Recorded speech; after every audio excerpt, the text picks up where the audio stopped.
Perdoa, Senhor, os nossos pecados e nos oriente, Pai, nesse estudo que vamos ter. E em nome de Cristo Jesus, oramos, pedimos e agradecemos. Amém. Uma pergunta muito importante que a gente deve se comunicar, com frequência a gente ouve muito, é sobre se é possível ou não é possível perder a salvação, né? Certamente, no passado eu tive vários encontros com vários rapazes conversando justamente sobre esse assunto. É possível ou não é possível perder o dom de Deus, o dom da vida eterna, né? O principal argumento que eu escuto com muita frequência é como é que é possível perder a salvação? Por acaso a salvação não é um dom de Deus, um presente, né? Será que Deus vai tirar de você mais uma vez esse presente? Né? É assim, a gente deve falar por onde a Bíblia fala e silenciar por onde a Bíblia silencia, né? E na realidade é possível sim perder a salvação, né? Mas não é porque Deus seja malvado, não é porque Deus chega até você e retire de você esse presente. A questão é o seguinte: é a gente que se desvia desse presente de Deus, né? De fato, o verbo pecado, literalmente, no hebraico, significa se desviar do caminho. Cito logo isso. Em hebraico, a palavra pecado literalmente significa se desviar do caminho. Se você fosse um beduíno, se você fosse um peregrino que andava lá no Oriente Médio, no deserto, e por acaso você chegasse a se perder no caminho, o que ia acontecer se você fosse perder no meio do caminho? Ia morrer. Cadê a fonte da água? Cadê a pastagem para os seus rebanhos? Ia morrer, simplesmente era assim, né? Então, o pecado literalmente significa se desviar do caminho. E quando a gente se desvia do caminho do Senhor, Jesus tinha dito, né? Eu sou o caminho, a verdade e a vida. Quando a gente se desvia de Jesus, se desvia do Senhor, a gente vai perecer em algum momento da nossa resistência, né? E da mesma maneira a gente pode chegar a descuidar da nossa salvação, né? Não é à toa que versículos muito citados, como por exemplo o Apocalipse capítulo 2, verso 10, né? Seja fiel até morte, né? Então, eu tenho aqui uma lista de versículos que vamos estar lendo. O assunto, sinceramente, não é complicado, não é complexo, né? Basta simplesmente ler, basicamente, as cartas neotestamentárias que nós temos em nossas Bíblias foram escritas para congregações, ou seja, se uma carta foi escrita para uma congregação, isso quer dizer que essa carta foi escrita para um conjunto de irmãos em Cristo, não é? Então, o que funcionava para eles também pode funcionar para nós, né? Então, um texto aqui, vocês não se preocupem com a quantidade de textos que eu vou citar, porque depois eu vou passar a lista de versículos, né? E amanhã eu vou apresentar uma repetição meio que abreviada disso, né? Mas eu vou passar a lista de versículos mais tarde. Então, o primeiro texto que eu vou ler aqui, né, é o seguinte, é Tiago, capítulo 5, verso 19. Se vocês puderem acompanhar, acompanhem. Se não der para acompanhar, fique de boa, né? Eu vou repassar os versículos. O mais importante é que agora é simplesmente absorver o estudo, né? Tiago, capítulo 5, versículo 19 e 20. Meus irmãos, então, Tiago, possivelmente um irmão de Jesus, pois Tiago, o apóstolo, ele já tinha sido, não é sacrificado, mas no nosso dia ele seria martirizado, né, basicamente, né, morrendo, sendo fiel pela testemunha que ele dava sobre a ressurreição de Jesus, né. Mas aqui provavelmente é Tiago, o irmão de Jesus. Tiago, capítulo 5, verso 19 diz: Meus irmãos, se algum entre vós se desviar da verdade e alguém o converter, sabei que aquele que converte o pecador do seu caminho errado salvará da morte a alma dele, a cobrirá a multidão de pecados. Estou lendo na tradução Almeida Revista Atualizada, porque é uma tradução, uma versão bíblica que tende a se fixar mais em traduções literais, né? E no nosso caso aqui é muito conveniente isso, né? Então, Tiago está conversando com irmãos em Cristo, dizendo se alguém se desviar do caminho, né? Saiba que ele está salvando a vida, basicamente, em outras palavras, né? Então, é possível sim a gente se desviar do nosso caminho, mas voltar, né? E voltar a se converter, né? Mas vamos continuar lendo outros textos, né? O outro texto aqui que eu tenho à disposição é a primeira carta aos Coríntios, capítulo 9, versículo 27. Primeira carta aos Coríntios, capítulo 9, versículo 27. Né? Então aqui diz o apóstolo Paulo: mas esmurro o meu corpo e o reduzo à escravidão, para que, tendo pregado a outros, não venha eu mesmo a ser desqualificado. Quem diria, né? O apóstolo Paulo poder perder a salvação? Será possível isso? O famoso Paulo perder a salvação? É possível sim, o apóstolo Paulo estava reconhecendo isso. Se ele se descuidasse, se ele começasse a negligenciar a sua fé, era sim possível, né? Enquanto ele salvava a outra pela mensagem da palavra, era possível ele perder a salvação. E olha que ele era Paulo, um apóstolo, cheio de conhecimento, desenvolvimento, inspirado pelo Espírito Santo, era possível, sim, até um homem como Paulo perder a salvação. E porque na realidade não há acepção de pessoas. Ninguém é melhor que o outro, ninguém é superior do que o outro, ninguém tem maior valor do que o outro. Todos nós somos iguais, né? A única diferença não é a hierarquia. A diferença que temos entre nós são as funções. Somente isso. Né? Então, homens como Paulo poderiam sim se perder. Lembre-se de Judas Iscariotes. Antes dele trair o Senhor, ele era um dos 12, um dos discípulos. Antes de Jesus falecer, teve um momento que ele enviou eles para pregar sobre o reino de Deus. E Judas estava aí presente. Né? Então, mas só que Judas se perdeu, né? Lamentavelmente. Ainda dentro da mesma carta, no capítulo 5, verso 5, nós podemos ler o seguinte: entregue a Satanás para a destruição da carne, a fim de que o espírito seja salvo no dia do Senhor. Entre parênteses, Jesus, né? Dependendo da tradução. Mas o ponto aqui é, né? Às vezes nós vamos nos deparar com irmãos e irmãs em Cristo que, de maneira deliberada, de maneira voluntária, estão regredindo ao pecado. De maneira deliberada, estão pecando, vivendo no pecado. Um exemplo, simples assim. Dois irmãos vivendo ajuntados. Né? Isso é um claro exemplo. Né? Se tem irmãos em Cristo vivendo ajuntados, ou pelo menos um deles, ou uma delas, é cristão ou é cristão e está vivendo ajuntado, com certeza está pecando de maneira deliberada, né?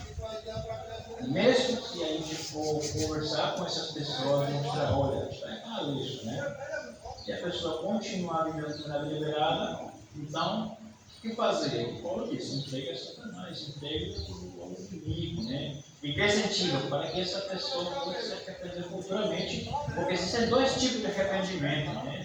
O arrependimento de condenação e o arrependimento de salvação, né? Você reconheceu a sua condição pecaminosa, se arrependeu dos seus maus hábitos e aí você decide, não, eu vou mudar de vida, agora eu vou obedecer a Deus, então eu vou me converter. Seria a vontade do Senhor, né? São palavras duras, se entrega a Satanás. Mas aí da Bíblia, né? Fazer o quê, né? Segunda carta de Pedro, a segunda epístola de Pedro, né? Lembrando que Pedro, no momento, ele negou o Senhor Jesus 3 vezes, né? Mas ele também foi evoluindo, crescendo, amadurecendo espiritualmente. Segunda carta de Pedro, capítulo 2, verso 20 e 21. Vamos ver o que diz aqui. Segunda de Pedro 2, 20 e 21. Portanto, se depois de terem escapado das contaminações do mundo mediante o conhecimento do Senhor e Salvador Jesus Cristo, se deixam enredar de novo e são vencidos, tornou-se o seu último estado pior que o primeiro. Pois melhor que fora nunca tivessem conhecido o caminho da justiça do que após conhecer. Volverem para trás, apartando-se do santo mandamento que eles foram. Se esse texto não for suficiente para mostrar que é possível a salvação dele, eu tenho mais ainda outro texto aí bem mais claro, né? Lá em Tarema, o João Pedro, eu acho que se esse não for o versículo predileto dele, está na lista dentre os prediletos, né? Ele gosta muito de citar esse texto que eu vou citar agora, Gálatas capítulo 5, versículo 4. Gálatas capítulo 5, verso 4. Olha o que diz aqui. De Cristo vos desligastes. Né? Se desvinculou. Vós que procurais justificados na lei da graça decaístes. Né? É possível cair da graça. Aqui Paulo está falando para um grupo de irmãos que estavam morando na região de Galácia, né? E um grupo de judaizantes foi para lá, tentando judaizar. O que é judaizar? Tornar prosélitos. O que é um prosélito? Um gentio, uma pessoa que não nasceu no lar judaico, querendo se tornar um judeu, né? Eu sou um gentio, nós somos gentios, né? Nenhum de nós tem pais, avós judeus, né? De maneira, sei lá, cultural, histórica, sanguínea, etc., né? Mas se a gente quiser se tornar um judeu, a gente seria conhecido como prosélitos, né? E aqui o que aconteceu? Esse grupo de judaizantes basicamente estava ensinando de que não é suficiente o batismo, não é suficiente a fé teórica, mas também tem que seguir a lei mosaica. Quando eu digo a lei mosaica, é a lei do Antigo Testamento. Lei mosaica, a lei do Antigo Testamento. Lei mosaica porque a lei do Antigo Testamento foi apresentada pelo profeta Moisés, né? A partir do livro de Êxodo. Gênesis já é outra história. Gênesis antes da lei mosaica. Por exemplo, quando a gente lê nos dois primeiros capítulos de Gênesis, né? Deus abençoou o sétimo dia. Deus abençoou o último dia da semana. Deus abençoou o sábado. Mas aí, ainda, Deus não tinha implementado nenhum mandamento sobre guardar o sábado. Né? Só a partir do livro de Êxodo, a partir do certo capítulo, em que ele começa a instituir isso como um mandamento para o povo de Israel. Né? Então a gente tem que se atentar a esses pequenos detalhes. Né? Mas enfim, o ponto os gálatas estavam caindo a graça, achando que era necessário para atingir a salvação as obras meritórias da lei mosaica. Né? E nenhum ser humano é salvo pela lei. Nenhum ser humano é salvo pela lei. Por um lado, a gente tem que imitar o comportamento de Deus, porque nós fomos criados à imagem e semelhança do Senhor. Nós temos que pensar como Deus pensa, falar como Ele falaria, agir e reagir como Ele reagiria, na medida do possível, na medida das nossas capacidades, né? Aí entra o bom senso. Estamos num período de carnaval, né? E será que Deus estaria presente de maneira explícita, direta, no meio de uma festa de carnaval? Isso é bom senso. É como quando eu estava dizendo sexta-feira, né? Parecendo sexta-feira. Muitas vezes os irmãos procuram e perguntam, inclusive, né? Sebastião, onde é que está proibido ir lugar X, fazer tal coisa, consumir tal coisa? Onde é que está proibido isso?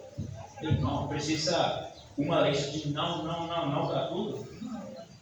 Bom senso. Bom senso.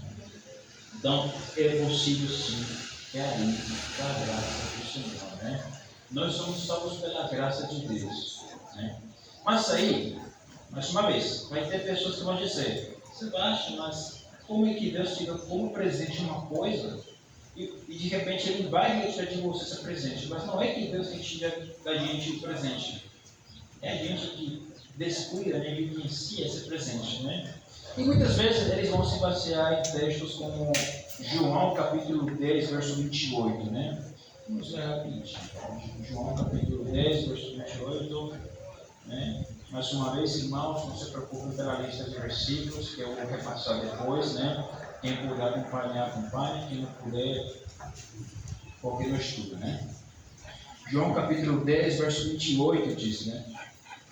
Eu lhes dou a vida eterna. Jesus, né? Jamais perecerão e ninguém as arrebatará da minha mão. Eita, e aí? Alguém tem uma versão diferente, uma NVI? Alguém tem uma NVI?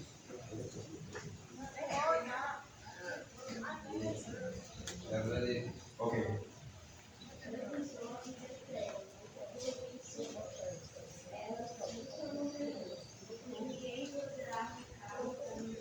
Ok. Né? Muitos tiram desse versículo aí em específico a ideia de não perder a salvação, né? Mas será mesmo que é assim, né? Eu vou dar um exercício para vocês, o exercício que eu repassei sexta-feira, né? É o justo, né, Rogério? É justo, né? Essas coisas tem que fazer o resto, né? Muito bem. Mas quem quer sair sexta-feira não pode comentar, né? Senão fica fácil, né? Então, eu vou pedir para todos vocês abrirem Mateus capítulo 22. E olha, eu vou pedir para que vocês leiam nas suas cabeças, né? Leiam somente esse versículo que eu vou citar. Não leiam o versículo antes nem depois. Somente esse versículo. Mateus 22, verso 16. Somente esse versículo.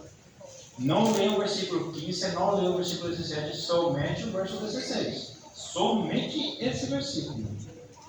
22, 16. Vou dar aqui um tempinho para vocês lerem. E aí eu vou fazer algumas perguntas. 22, 16. Nem antes nem depois. Eu vou perceber quem leu antes.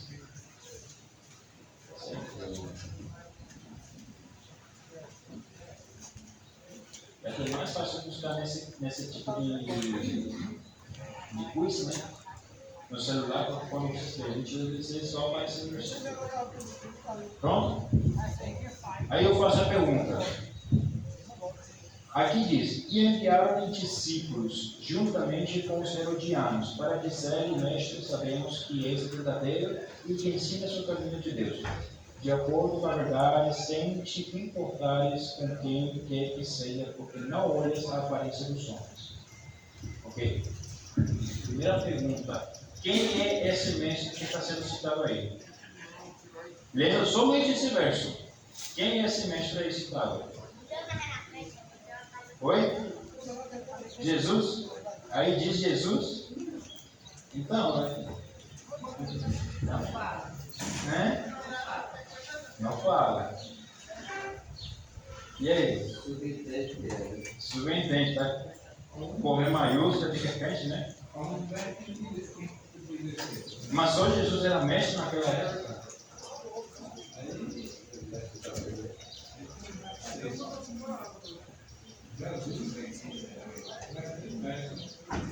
Com certeza, ele é verdadeiro mestre.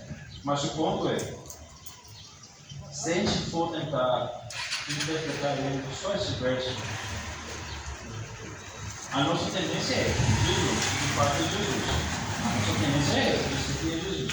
Só que é arriscado, é muito arriscado assumir algo se não está aí presente. Mas eu vou fazer outra pergunta aí. No início do versículo diz, né? Enviaram-lhe discípulos. Esses discípulos aí são discípulos de quem? De Jesus, de João Batista, de quem? Só olha esse verso. São discípulos de quem? Não fala, né? Não fala. Mas se a gente for ler o verso 15, Olha o que diz o verso 15. Então, retirados-se os fariseus, consultaram entre si como um surpreenderiam em alguma palavra, e enviaram-lhe discípulos. Esses eram discípulos dos fariseus. Né? Se alguém tiver uma tradução um pouco mais moderna, tipo a NVI, fica mais claro ainda. Mas esses discípulos aí eram os discípulos dos fariseus, aprendizes dos fariseus, em outras palavras, junto com um grupo político chamado Herodianos, que era um grupo político que apoiava a dinastia de Herodes, e aí eles dois se juntaram para justamente colocar uma vida para Jesus, né? Então, qual é o ponto aqui? Se a gente não ler a passagem na íntegra, se a gente não analisar o contexto, não dá para a gente identificar quem são quem, o que está acontecendo. Contexto é muito importante. Contexto é muito importante. Então, o que acontece? Se a gente lê um verso de maneira isolada e a gente tentar interpretar esse texto de maneira ilhada, a possibilidade da gente gerar uma má interpretação, um mau ensino é grande. É grande. Então a gente tem que ler o texto na íntegra e analisar o contexto, né? Então é isso que acontece se a gente for ler, por exemplo, o texto que eu li, né? João capítulo 10, verso 28. Eu lhes dou a vida eterna, eles jamais perecerão e ninguém as arrebatará da minha mão. Se eu for ler somente esse verso e tentar tirar o ensino interpretativo desse texto, meus irmãos, a possibilidade de errar é 99%. É muito grande. Mas o que diz o verso 27? O versículo antes. As minhas ovelhas ouvem a minha voz. Eu as conheço e elas me seguem. Aí está a missão. Jesus é o bom pastor. Nós somos o rebanho, nós somos suas ovelhas. Ele fala, nós ouvimos as suas palavras no sentido de prestar atenção. Quando aqui diz ouvir, é no sentido de prestar atenção. Nós ouvimos para prestar atenção à sua palavra e nós seguimos ele. Então, esse é o contexto. Se a gente ouvir a palavra do bom pastor e se a gente se mantiver fiel, seguindo a sua voz, a gente vai manter a vida eterna.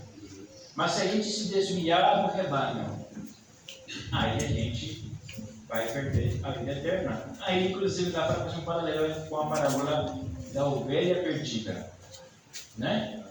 E interessante, porque quando a gente lê essa parábola, a ovelha perdida, e os filhos perdidos, né? Muitas vezes tem como subtítulo o filho perdido, aliás, o filho pródigo, né? Mas, lendo o texto, porque assim, quando a gente lê a Bíblia, vocês estão vendo que tem subtítulos aí, né? Alguém, nesse texto que eu li, irmã, tem algum subtítulo por aí perto, na sua passagem? O que diz aí no texto do João? Nesse texto aí, o que diz aí? Aqui, na nossa vai ser isso, vai falar nova dissensão de Deus. Esse é o subtítulo, né? Nova dissensão de Deus. Então, quando a gente fala sobre a palavra de Deus, esses subtítulos que tem na Bíblia não foram inspirados por Deus, certo? O que é de Deus é o conteúdo em si, mas esses subtítulos aí não são inspirados por Deus. É como se eu quisesse traduzir a Bíblia do hebraico e grego para português, né? Fazer uma própria tradução. E aí, lendo o texto, o material, eu mesmo decidi colocar, baseado no meu entendimento, o título do conteúdo da passagem, né? Então, esses subtítulos aí não são inspirados por Deus. Está errado? Não. Até ajuda, inclusive, para a gente ter um norte, uma ideia de que trata, né? Mas certo que esses subtítulos não são inspirados por Deus. Inclusive, os números dos capítulos, os números dos versículos também não foram inspirados por Deus. Isso foi acrescentado muito tempo depois, lá basicamente na Idade Média. Para facilitar a nossa leitura, realmente é muito útil. A pessoa, na época de Paulo, as pessoas liam o Antigo Testamento, o Novo Testamento, assim, números, capítulos e versículos. E eles citavam, sabia de cor, é impressionante, né? Mas o ponto muitas vezes você vai ter como subtítulo: o filho pródigo, eu mesmo não estou errado. Realmente tem um filho pródigo, um filho que esbanja os seus recursos, né? Mas eu mesmo colocaria como subtítulo os filhos perdidos. Os filhos perdidos, né? Quando a gente fala da ovelha perdida, está falando aqui, né? Jesus é o bom pastor.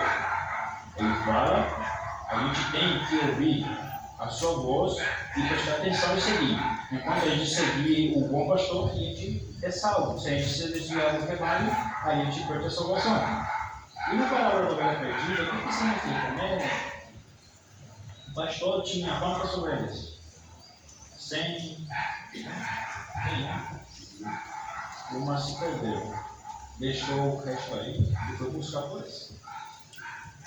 E aí o pastor encontra a ovelha, coloca aqui nos ombros e volta feliz da vida, né? E aí a gente ensina que o intuito disso é que Deus se alegra pelo retorno do pecador, né? Perdido foi encontrado, né? Só que esse texto realmente sabe o que ensina? Esse texto ensina o seguinte: a ovelha estava perdida fora de casa, dentro de casa. Dentro de casa. Fora de casa. O rebanho seria a sua casa, né? A ovelha estava perdida fora de casa. A ovelha sabia que estava perdida ou não sabia que estava perdida? Sabia. É um sempre lógico. Só tem um cachorrinho aí, né? Claro, os cachorros não vão entender, não vão discernir o raciocínio. Mas se você falar alto, ele vai interpretar, peraí, é uma ameaça. E se você falar com carinho, o rabo mexe, né? Sabe quando está perdido, né? Você que não soubesse por um momento de distração, né? Mas depois percebeu. Vai chegar um momento. Então, a ovelha perdida estava perdida fora de casa e sabia que estava perdida. O que Jesus quis ensinar com isso? A ovelha perdida, nesse contexto, aqui é outro contexto, certo? No contexto de João 10 é outra coisa, mas no texto de Lucas, a ovelha perdida estava perdida fora de casa e sabia que estava perdida. Nesse contexto, a ovelha representa os pecadores que ainda não foram purificados, certo? Mas depois a gente tem outra parábola, a moeda perdida. Onde estava perdida a moeda? Dentro de casa ou fora de casa? Dentro de casa. A moeda sabia que estava perdida ou não sabia que estava perdida? Não sabia. Tiago disse não. Não sabia que estava perdida. Por quê? Porque uma moeda não tem vida, é inerte. A moeda estava perdida dentro de casa e não sabia que estava perdida. Quem representa isso? A quem está representando essa figura? Os judeus. Os judeus. Pelo contexto.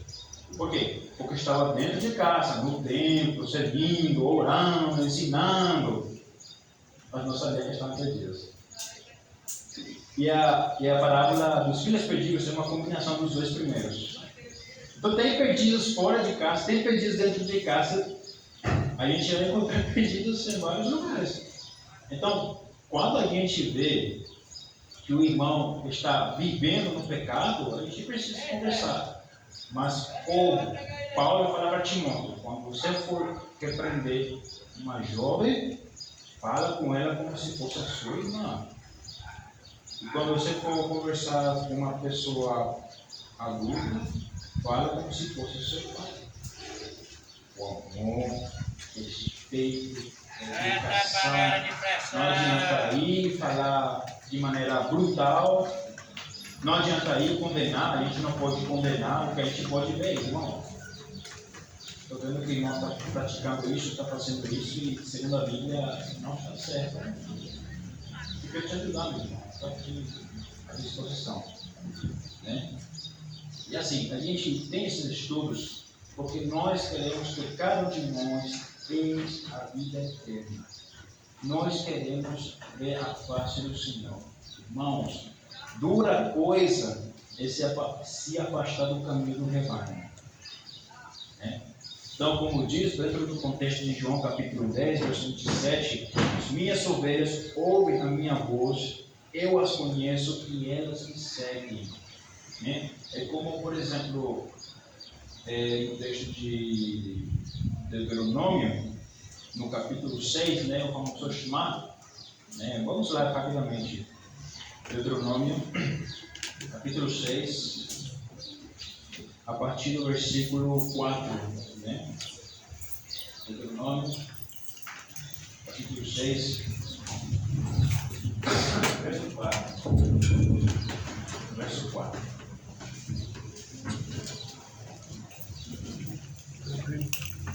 Aqui diz: ouve Israel, em hebraico, ouve é Shema. Shema significa ouvir no sentido de prestar muita atenção, é nesse sentido. Então, Shema Israel, ouve e presta atenção Israel. O Senhor nosso Deus é o único Senhor, amarás pois o Senhor teu Deus de todo o teu coração, de toda a tua alma e de toda a tua força. Essas palavras que hoje te ordeno estarão no teu coração. Tu as inculcarás a teus filhos e delas falarás assentado em tua casa e andando pelo caminho, e ao deitar-se e ao levantar-te. Também as atarás como sinal na tua mão e te serão por frontal entre os olhos. E elas escreverás por trás da tua casa e nas tuas bocas. Irmãos, quanto mais cedo vocês forem ensinar as suas crianças a palavra de Deus, ensine. E não é só falar coisas simples. O pecado está errado. O evangelho é a salvação. A gente já sabe isso. O evangelho é o caminho, o pecado está errado. Mas por que está errado? Por que o evangelho está certo? A gente precisa estudar, né? E porque assim, querendo ou não, as crianças têm, parece que a maioria das crianças, né, tem a cultura, o hábito de perguntar por que das coisas. Né? Por quê? Por quê? Por quê? Não apaguem essa curiosidade. Por que todas as crianças são tão curiosas? Porque nasceram assim. E quem criou as crianças? Foi Deus. Deus quer que a gente seja curioso e a gente deve usar essa curiosidade no bom sentido. Né? No bom sentido. Então, irmãos, quanto mais cedo as crianças forem aprender que se eu fizer isso, vai gerar aquilo, e aquilo vai gerar aquilo. Por exemplo, por que o pecado é um erro? Por que o pecado não convém para nós? Né? Assuma na tua palavra a verdade, diz as Sagradas Escrituras como um salmo. Então, quando a gente lê todos os textos bíblicos, o que a gente encontra? O que o pecado não é? Vamos lá. Nós, como seres humanos, somos criaturas sensíveis. É ou não é? Sensível no sentido mental, sensível no sentido emocional. É ou não é? Vou dar um exemplo. Se eu perguntar para Francisco, você chegou em casa e um rico doou $1 milhão para o Senhor. Como você se sentiria na hora? Ele, né? Quem que não? Dinheiro, né? Puxa aí. Compraria uma casa, compraria um carro, né? E sobraria ainda mais a metade, né? Mas a gente sai de casa e falece um ente querido. Marido, mulher, filho, filha, pai, mãe, irmão. Como a gente se sente agora?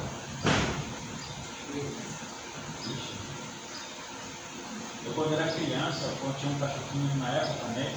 Meu cachorrinho tinha aparecido, aí eu comecei a chorar. Fui no banheiro para ninguém me olhar, aí eu fui chorando. Senti mal na hora, porque mal por dias, né? Então, assim que rápido as nossas emoções podem ser alteradas. Então, a gente é sensível mentalmente, emocionalmente e fisicamente, né? Se a gente cair da moto, mal a gente cai da moto, a gente já sente dor, né? Então, o que acontece? Deus criou o ser humano e o ser humano é um ser sensível em todos os aspectos. Pelo fato do ser humano ser uma pessoa sensível, pode se tornar uma pessoa vulnerável. Se é sensível, pode ser vulnerável. Vulnerável de receber algo que possa o machucar. Beleza? Aí passa a vulnerabilidade, obrigado. Aí se torna vulnerável. E quando, dentro da nossa condição de vulnerabilidade, como a gente é sensível, vulnerável, nossa forma de pensar, às vezes a gente vai fazer um cálculo péssimo e aí a gente vai tomar más decisões. Aí a gente toma más decisões, a gente administra mal as nossas emoções, então a gente começa a agir de maneira errada. Vou dar um exemplo. Enquanto eu não menti, estou falando só um exemplo, certo? Enquanto eu não menti, todo mundo vai confiar em mim, certo? A não ser que a pessoa esteja me caluniando, aí é outra história. Mas, enquanto eu não menti em nada, todo mundo vai confiar em mim, não é? Não tem motivos para desconfiar. Mas no dia que eu for mentir, fulano vai deixar de acreditar em mim, não vai ter mais confiança, e a desconfiança gera distanciamento, certo? E se essa pessoa se distanciar de mim e outras pessoas se distanciarem de mim, o que vai acontecer aí? Vou perder amizades, vou perder vínculos. Se eu perder amizades e perder vínculos, como é que eu vou conseguir trabalho? Porque, querendo ou não, precisa conversar, precisa socializar com alguém para arranjar um emprego, né? Se todas as pessoas se distanciarem de mim por conta da desconfiança, eu não vou ter mais acesso a como conseguir emprego. Se eu não conseguir emprego, não consigo dinheiro. Se eu não consigo dinheiro, não consigo comprar o pão de cada dia. Se eu não conseguir o pão de cada dia, morro de fome. Uma coisa leva a outra. Então, o ser humano é sensível, da nossa sensibilidade ficamos vulneráveis, da nossa vulnerabilidade, se a gente administrar pessimamente as nossas emoções, a tendência é criar maus pensamentos. Se a gente criar maus pensamentos, a gente vai falar mal, falar coisas que não convém. E se a gente falar coisas que não convém, a gente vai estar numa situação que vamos ter que agir de maneira incorreta. E se a gente agir de maneira incorreta, a gente vai reagir de maneira incorreta. E se a gente agir de maneira incorreta, a gente vai criar o pecado, que é o desvio do caminho, a separação. E o pecado gera morte. Então não é o pecado em si que condena, o que condena é o que causou o pecado. Então, meus irmãos, a salvação é sim.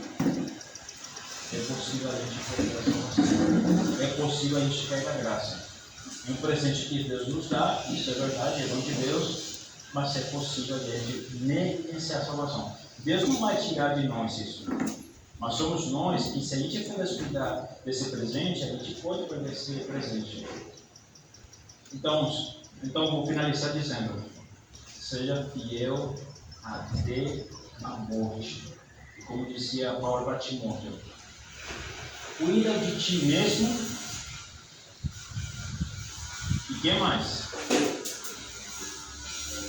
Paulo só falou isso, cuida de ti mesmo. E dos que te ouvem? A doutrina, o ensino bíblico, o ensino neotestamentário. Se eu cuidar de mim, mas descuidar a doutrina, não dá certo. Se eu cuidar da doutrina, mas descuidar de mim, não dá certo. Vai acontecer como o Paulo falou. Eu devo me cuidar para eu não mesmo ser desqualificado. Ou ele te mexe no fio da doutrina. Isso é a salvação. Então, meus irmãos, continuamos lendo. A Bíblia foi escrita para ser estudada. Então, irmãos, vamos nos exaltar, vamos nos consolar e nos ajudar mutuamente. Como eu disse, ninguém é melhor, ninguém é pior, todos nós precisamos da salvação. Vamos pegar de pé e vamos orar e dar uns 5 minutinhos de intervalo para iniciar o curso público. Santo Deus, Pai amado, obrigado, Senhor, obrigado pela tua palavra. Mais uma vez, Senhor, perdoa nossos pensamentos, perdoa nossos pecados, Pai, que nós cometemos diariamente. Nos ajude, Pai, para que cada dia que passe estejamos cada vez mais preparados para praticar a boa obra que o Senhor nos encomendou. Abra os corações das pessoas, Pai, que estão durante o processo de ouvir a Tua palavra e o Evangelho, para que possam entender e se converterem, Pai. Assim nos ajude também para que possamos estar capacitados para instruir, animar, consolar os irmãos e guiar as pessoas que não alcançam o Santíssimo Evangelho, Pai. Obrigado, Pai, pela salvação que o Senhor nos concedeu, na pessoa de Deus unigênito, Pai. Então, nós oramos dessa maneira, agradecendo ao Senhor e glorificando o seu nome através da nossa vida. E em nome de Cristo Jesus oramos, pedimos a graça de Cristo.